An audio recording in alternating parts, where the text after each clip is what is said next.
Hola, estaremos acompañando a los dos profes que les vamos a contar las ideas de Carlos Marx. Yo soy Elba y les presento a Fabiola, quien también hace parte del equipo de sociales. Elba, qué rico compartir esta clase y darles a conocer la forma de pensar de Carlos Marx, uno de los padres del socialismo cuyas ideas cambiaron las concepciones sobre la sociedad capitalista. En la clase pasada habíamos hablado del movimiento obrero, de cómo la gente empezó a cansarse de la explotación que ejercía la burguesía o clase media sobre el proletariado o clase obrera. Hoy les vamos a contar cómo se organizó el proletariado frente a la burguesía. Imagínense que en el siglo XIX se enfrentaron dos posturas políticas, el liberalismo y el conservatismo. El liberalismo era partidario del libre comercio y se oponía a que el Estado pusiera trabas a la economía, como por ejemplo cobrar impuestos o crear aduanas. Esta idea liberal se enfrentó a las ideas de los conservadores. Los conservadores, Fabiola, basaban su poder económico en la tenencia de la tierra y sus productos. Ellos eran amigos de la tradición y se oponían a toda reforma. Pero claro, estas dos maneras de pensar se iban a enfrentar por la economía. El sistema liberal profundizó la diferencia entre las clases sociales. Los ricos eran cada vez más ricos y los pobres más pobres. La producción fue quedando en manos de unos pocos. A la gente ya sabemos que no le gusta la injusticia. Algunos intelectuales reaccionaron a este desequilibrio social y aparecieron los pensadores que dieron origen al socialismo científico, porque enfocaron sus reflexiones en las contradicciones de la sociedad y específicamente de las clases sociales. El socialismo científico es fruto de las reflexiones de dos pensadores, el judío alemán Carlos Marx y el filósofo inglés Federico Engels. Marx afirmaba que la historia de la sociedad es la historia de la lucha de clases. En forma resumida, mientras la sociedad capitalista se basaba en el individualismo, en la libertad de empresa, en la libertad de comercio, en la acumulación de capital, en la propiedad privada, que profundizaba la diferenciación social, economía propia de la sociedad burguesa y liberal, Marx planteaba no el individualismo, sino el colectivismo. Con el colectivismo el Estado controlaría la economía, todo sería de todos y se acabaría la libertad de empresa, la libertad de comercio, la acumulación de capital y la propiedad privada. Claro, Fabiola. Marx decía que la clase obrera, dueña de la fuerza de trabajo, tenía que unirse para hacer las conquistas laborales y políticas que le permitiera mejorar sus condiciones de vida y de explotación a que estaban sometidos. Según él, la revolución proletaria era necesaria porque a través de ella los obreros se tomarían el poder político para gobernar de acuerdo a sus intereses de clase. Claro, Elba, y los obreros teniendo el poder podían socializar los medios de producción a los que solo tenían acceso en ese momento los burgueses, que se enriquecían explotando la fuerza de trabajo de los obreros. ¿Y por qué los podían explotar? Porque eran los dueños de los medios de producción, la tierra, el capital y el trabajo. El capital está representado en dinero para pagar salarios, herramientas, fábricas y materias primas, por ejemplo. Y como la burguesía no cedería fácilmente su poder, ni ayudaría a los obreros por buena voluntad, Marx decía que había que hacerlo por la fuerza, a través de la lucha armada. Así podrían establecer la dictadura del proletariado y con el poder en sus manos podrían controlar la economía, socializar los medios de producción, crear el Estado proletario y acabar con la propiedad privada que causa la desigualdad. En el socialismo, solo el Estado es el dueño de los medios de producción. Recordemos de nuevo quiénes son los capitalistas o burgueses. Son los dueños de los medios de producción para crear la riqueza. ¿Y qué es un medio de producción? ¿Lo recuerdan? Son la tierra, el capital y el trabajo. Y ahora, ¿quiénes son los de la clase proletaria? Son los desposeídos, los que solo cuentan con su fuerza de trabajo para sobrevivir. Ellos la venden a la burguesía por un salario. No tienen tierras ni máquinas, solo sus manos para trabajar. Así es, Fabiola. En un Estado socialista, como lo pensaba Marx, no hay diferencias de clases. Hay igualdad y solo existe la clase proletaria. Se acaba la explotación del hombre por el hombre, puesto que solo hay una clase social. El Estado es el dueño de los medios de producción, asegurándose de que nadie tenga más que nadie.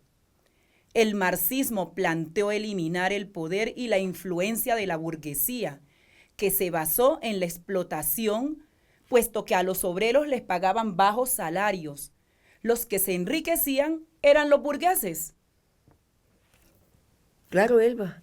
Entonces empieza a acumularse la plata en manos de unos pocos. Se concentran los beneficios, el capital y la propiedad de los medios de producción en manos de los burgueses.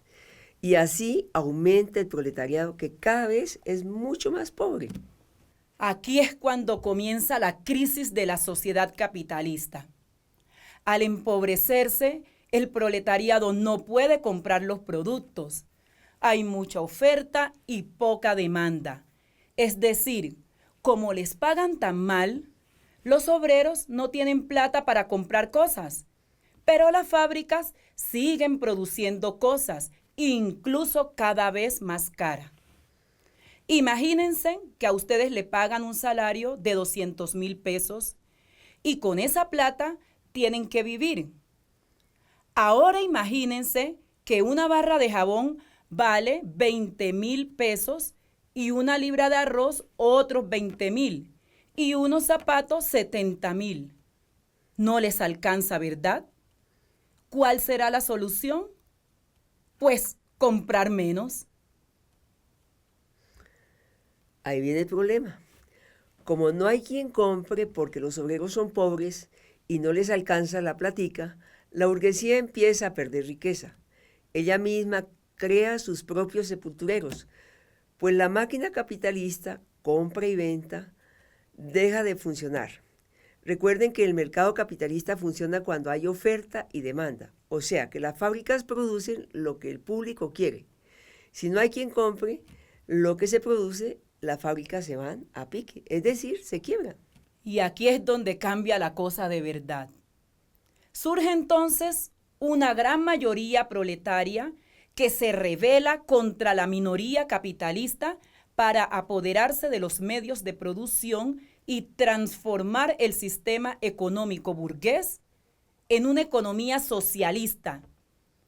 La economía socialista la dirigen los obreros, o sea, el proletario.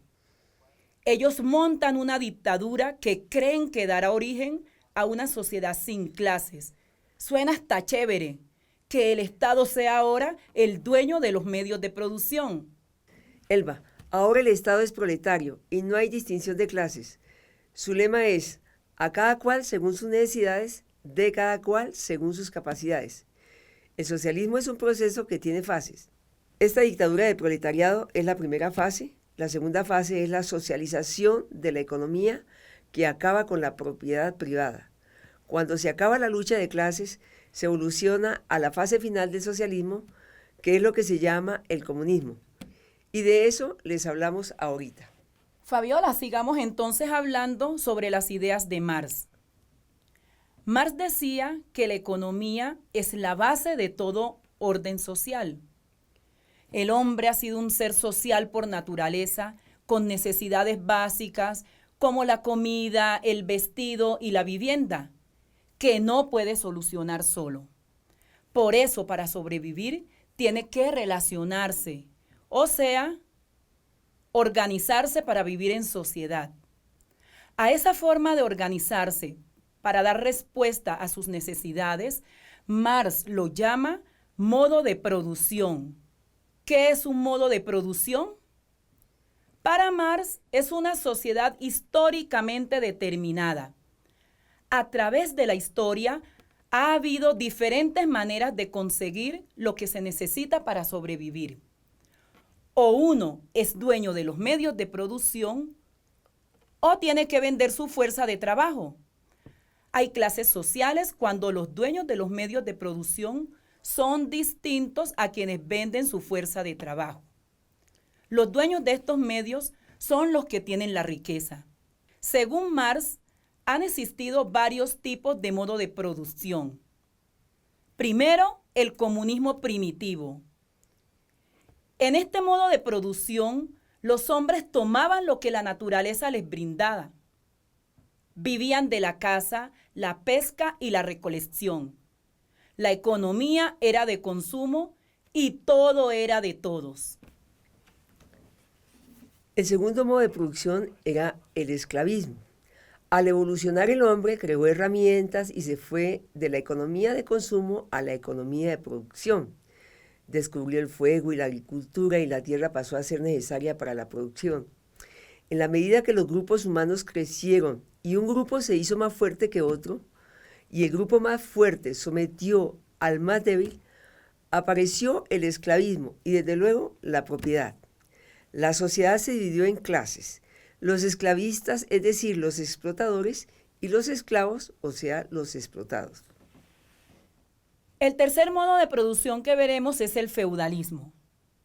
En este modo, lo más importante es la posesión de la tierra. El dueño de la tierra es el señor feudal y los que la trabajan se llaman los siervos de la gleba.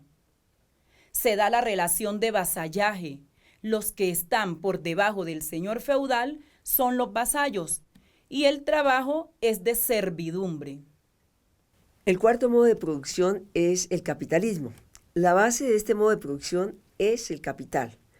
Los dueños del capital se llaman capitalistas o burgueses y los trabajadores son solo dueños de la fuerza de trabajo.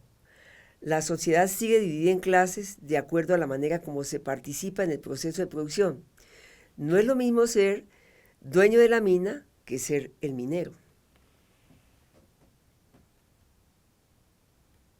Otro sistema de producción es el socialismo.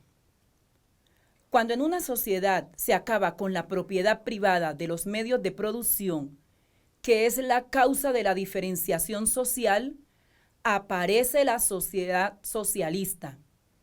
La clase obrera asume el control del Estado y con ello el control de la economía.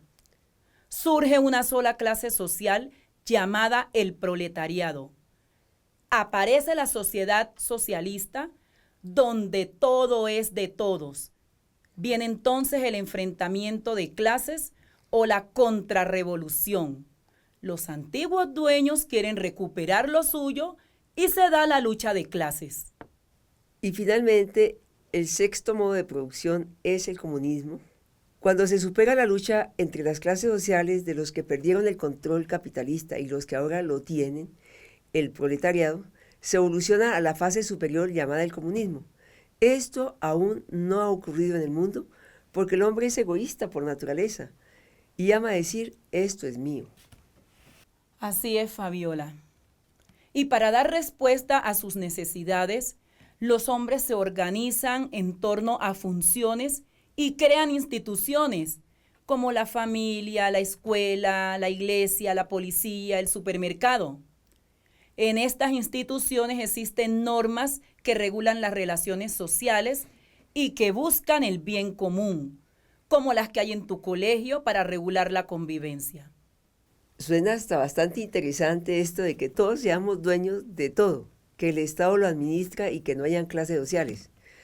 Pero todavía hasta aquí apenas hemos visto un pedazo de la teoría de Marx. En el próximo video seguiremos con este rollo para que entendamos aún más. Nos vemos en la próxima clase. Que disfruten.